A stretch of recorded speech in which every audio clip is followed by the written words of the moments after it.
Okay, guys, welcome to game number 3 here of the Acer TeamStory Cup match between MVP and Millenium. Currently down 0-2 is the team to which the player in the top right spawn belongs.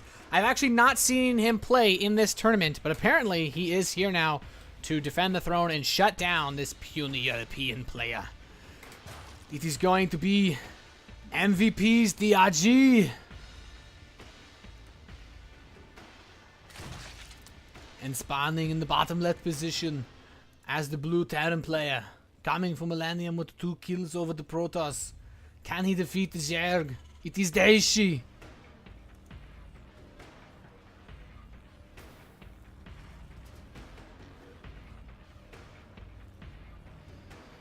I'll be honest, I haven't really seen DRG play too much Heart of the Swarm. In fact, I don't think I've seen him play a single game. Maybe in GSL up and downs, but this is going to be an interesting match, I think, either way, because, well, DRG was kind of known, he was kind of, there were at points in time, I guess I should say, in Wings of Liberty, where DRG was considered to be the best Zerg in the world, and that's, yeah, I can't really say too much about that, but, she's going to open up with the barracks, which is kind of interesting. He doesn't want to get metagamed by DRG in anything like a 10 pool. DRG is going to open up with that spawning pool, though, so he's not taking any weird risks himself. He sent out an early drone scout to check for barracks, but not a big deal. And by that, I mean it's just kind of whatever. But Dayshi, he's playing standard. He's going to go for another 1-Rax expand. I like this. Wings of Liberty builds, man. No one ever does this anymore. Everyone's always like, oh, well, CC first or die trying, man. YOLO, son. But DRG, he's going to come up here. His drone's going to be like, he's going to try to get into a boxing match with Dayshi, it looks like. And he's like, okay, someone lags. So it seems. Drone, though, he's going to go home, realizing there's nothing really here for him. DRG. Spine pull him away. Yeah. He's kind of shaking bacon his way over there.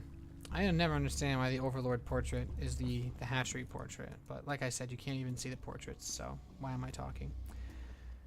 Just drones right now for DRG. He's not going to get fast gas. No fast third base yet, though, which is kind of interesting. Dayshi, the 1-Rax expand into double gas. So most likely he is going to move straight into factory.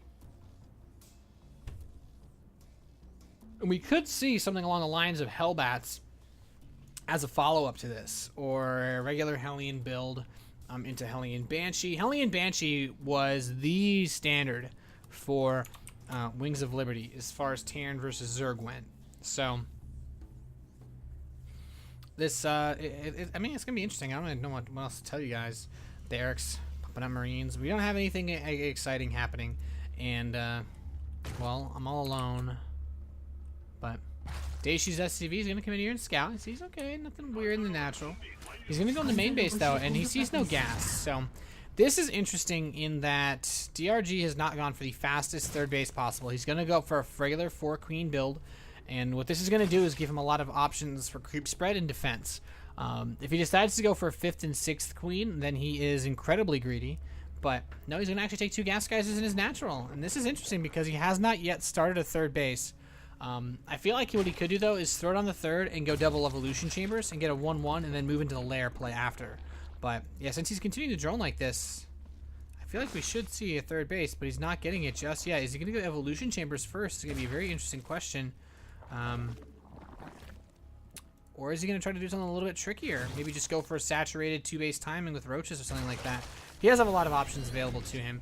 As far as scouting, though, he doesn't know what's really going on in here. And he doesn't have any overlords in position to dive, which is another interesting thing. DRG only has 1 to watch for army movements. But Hellbats are going to be the weapon of choice here for Dayshi. He's going to add on some barracks, too. So he's going for a 2-base Hellbat drop into a very, very powerful Marine Marauder, basically a Marine stim follow-up attack. 3rd base is on the way for DRG. He's going to get a Roach Warren, too. And going for the Roach Warren instead of the double evolution chamber, I don't know how I feel about that. The Roach Warren itself is fine, but he doesn't have Any upgrade capabilities on the way. I mean, Dayshi doesn't himself, but DRG doesn't know that. DRG is playing a very tense defensive style. He's got his third base quite a bit later than we oftentimes see Zerg players do. And these roaches are going to be fine, but Dayshi's going to have a ton of unit production back home to defend against any kind of counterattack. And like I said, these Hellbats are going to be, you know, quite a force to be reckoned with. He's got Hellions tagging the tower on the east side. He's got Marines tagging the tower on the left side. And while he did open up with 4 Queens, DRG, yeah, now he's starting to really press the creep spread, and this is what you want to do with this style. You want to be so aggressive, so greedy with your creep spread, and really just buy yourself all that map vision. He's not spraying them to their full extent, which is kind of weird, but Dayshi is going to come in here and try to press these creep tumors away. Ooh, nice block there. The first drop, though, for Dayshi. It's coming in. It's got Hellbats in it. They are hot and ready to go. Now coming in towards that main base. Zergling speed actually just finishing now, but there are roaches. DRG has a lot of roaches, actually, which is kind of interesting. But the thing is, if Dayshi keeps these Hellbat drops close by, the roaches for DRG can't do anything. He's droning up behind this. It's just kind of weird, though, because oftentimes you don't see this many roaches for defense. Maybe 4 or 5. He's really worried about these Hellbats, though, and we could see maybe that's one of the reasons why he hasn't had that much success in Heart of the Swarm. Maybe he had some difficulty dealing with this style of play, but there's another drop headed towards the east bottom side for DRG. He's going to move in with these Hellbat drops. There's no drones here to kill, though. And Terran player's like, oh, there's no drones. Okay, well, more roaches coming out for DRG, and, well, it's becoming a little bit more clear now what DRG's game plan is. I think once Dayshi realizes that with this many roaches, oh, great drops here. I love that. Dayshi seeing that there were some Zerglings. He's like, well, I'm just going to jump on top of him and kill off 8 of these Zerglings for free, which is a nice play whenever you spot units moving around like that. He's going to get even more Zergling kills. Such a nice play from our Millenium Terran player. But DRG's got a ton of roaches coming in, and this is where the men become boys, or something along those lines.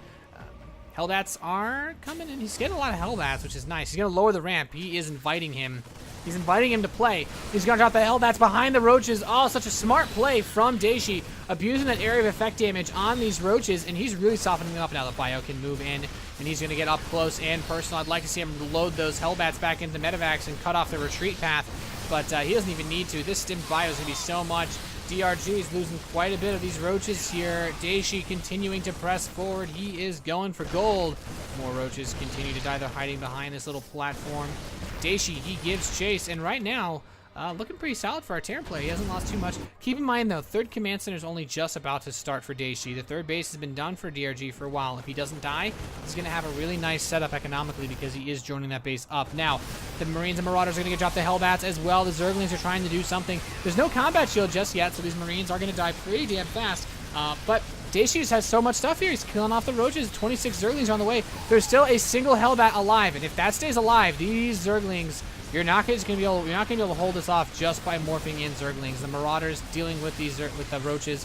I feel like the roaches should try to target down either the Marauders or the Hellbat. The Hellbat being alive, though, just makes this so difficult. He's going to try to move in, picking off more of these units, but that Hellbat, it's in there. It's adding in so much extra damage versus the Zerglings. Dayshi rallying units forward. He's doing his parade push across the map. He's still got the Hellbat. Okay, the Hellbat's gone, and now the Zerglings are going to be a little bit more effective, but there's the GG, and DRG is going to fall. Dayshi, Jesus, man, you're a monster. I don't even know. Did someone, like, I don't even know how to cast these games anymore because, yeah, how am I supposed to cast this? Dayshi's just dumb. Oh my god, dude, I don't know. This guy coach? Well, that's game 3. Is our Korean team going to be able to do anything to stop this guy? I don't actually know if there's anyone on MVP that can win against this guy now. He took out DRG. Took out Beloy. I don't know.